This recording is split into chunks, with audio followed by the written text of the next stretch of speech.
What if I told you that everything that you've been searching for, the happiness, the peace, the fulfillment, abundance, everything you already possess? In the next 12 minutes, you will learn 3 fundamental principles which comes from the ancient wisdom of Vedanta that can literally stop your search starting from today. After studying various philosophies, teachers, teachings, and books for more than a decade on the nature of reality, on manifestation, on consciousness, and on how life works, I discovered the 3 principles that transform my life forever. And the first principle itself can totally flip your worldview upside down. But before we go there, you need to first understand why most people are stuck in the never-ending cycle of seeking. Most people spend their entire life chasing the same elusive feeling, never realizing they are trapped in a cycle designed to fail. Now, this is not your fault. This is how our mind is, and this is how society conditions us to think and seek different things. The real problem is not what you're seeking. The peace, the joy, the fulfillment, even abundance, they are real and they are attainable. But the approach is wrong. Sri Ramana Maharshi once said, happiness is your nature. It is not wrong to desire it. What is wrong is seeking it outside when it is inside. With this, let me give you the first principle that changed my life. This is, whatever I'm seeking is within me. I am truly infinite. Now, this might sound simple, this might sound like a cliche, but if we truly understand the depth of the statement and the truth behind it, your life will never ever be the same starting from this moment. Now, you might have heard of this before, that what you are seeking is within you, and you are what you seek, and everything is within, and so on. Yet, you might have not gone deep into this and truly recognized the truth behind this. You might feel skeptical. You might think, if this is true, why doesn't everyone experience it? Why do we feel limited, incomplete, constantly searching for something more? The answer lies in conditioning. We have been conditioned because of evolution, because of our society, because of our education, to think and behave this way. We have not paid attention to that aspect of us which is within us. Science teaches us that consciousness is produced by the brain, and that awareness is just electrical activity in the neurons, and that we are finite biological machines in a mechanical universe. And society teaches us that we need to work hard, we need to compete, we need to constantly strive to make a living, to succeed, and to experience fulfillment. But that fulfillment never comes. Advaita teaches us that consciousness is the source of all experiences, not a byproduct of neurons. Consciousness is not confined to neural networks, but exists as something far more fundamental. The Chandogya Upanishad says, Tattvam Asi. You are it. You are that which you are seeking. The happiness, the joy, the bliss, the abundance that you are seeking is you yourself. Not figuratively, not metaphorically. Literally, you are infinite. Literally, you are the joy, the fulfillment, and the abundance that you are seeking. If you shift your attention from the external reality to the internal reality, everything can change in your life. Now, consider a very positive emotion that you might have experienced in your life. This might be a sunset, for example. You might have sat down to experience a blissful sunset. Now, in this experience, the bliss that you experienced temporarily, was it coming from the sun or was it manifesting within you? Vedanta says bliss is always there within you.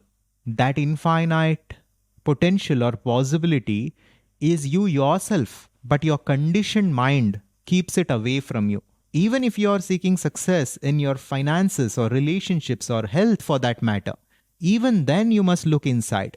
Because when we tap into that dimension of ourselves, which is truly infinite, then all areas naturally manifest in the best way possible.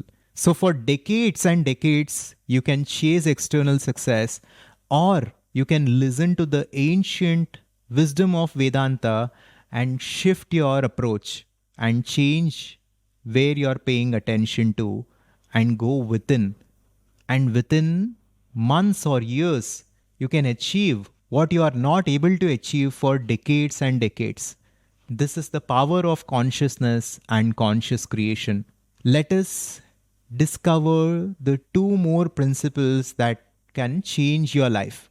Now, before we go there, if you resonate with these concepts and if you resonate with the process of conscious creation to consciously create and manifest the ideal life for yourself by working on the deepest aspect of your being, that is your swabhava, your core identity, then check out the link in the description to watch our free training on conscious creation. Now, the second principle is that everything is one in essence. This is actually an extension of the first principle.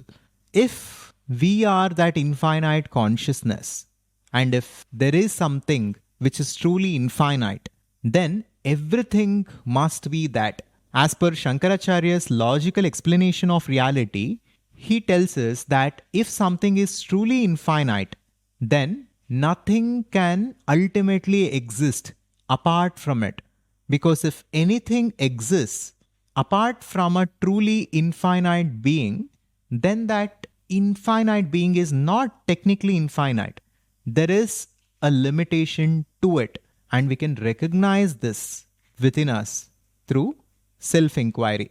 Now, everything is one is a very, very important understanding.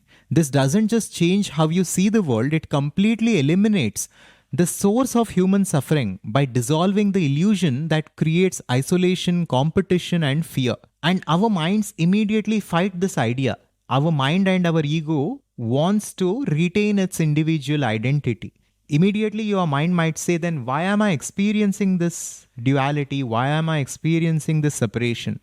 Right? This is again because of conditioning, because of karmic conditioning, because of societal conditioning, and primarily it is also because of evolutionary conditioning. To survive as a species, we should have a strong identification with the body. That is why we think we are this body and this mind. But we have not questioned this assumption. Vedanta says we are all one. Again, not figuratively, but literally. But we have identified ourselves with this individual body, with this limited being. That is why we are experiencing this limited identity, and we are also suffering because of it. We are jealous, we are competitive, we constantly compare ourselves with someone else, with the rest of the world, and nothing is ever enough for us. Even billionaires are not happy in this world. Even celebrities who seem to have everything are not happy. This is because nothing will ever be enough for us until we have everything. And everything is that infinity. Having infinity through an external means is impossible. The universe is endless. So Vedanta says, go within and understand that your own essence is infinite. Your own nature as that infinite consciousness is that infiniteness that you are seeking through your exploration and your pursuit of money, success, fame, and so on. When we understand that everything is one, everyone is one, then every petty comparison and jealousy fades away. Even fear fades away. Who will we fear from? Of course, this understanding is very difficult to fully digest, but we can at least begin at a very conceptual level, at a superficial level, and slowly digest this. The more we accept this, the more our life will transform in a beautiful way. Now, these first two principles might sound to you like a philosophical exploration, but yet they are very practical.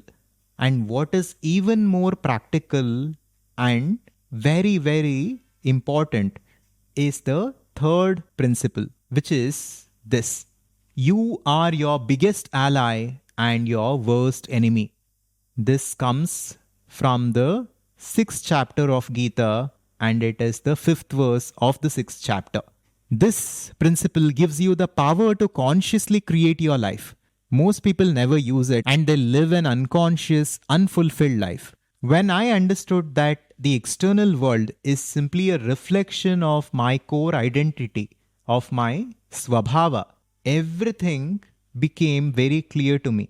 What was happening, why it was happening, and what I can do to change it, everything became clear to me when I understood that everything is connected to me and I am responsible for my reality. This is not a motivational quote, but it is the ultimate empowerment tool that determines every experience you have. That is what the Upanishads and the Bhagavad Gita always taught us. You are responsible for your life. Your relationships, career, financial state, and daily experiences mirror your deepest beliefs about yourself and reality.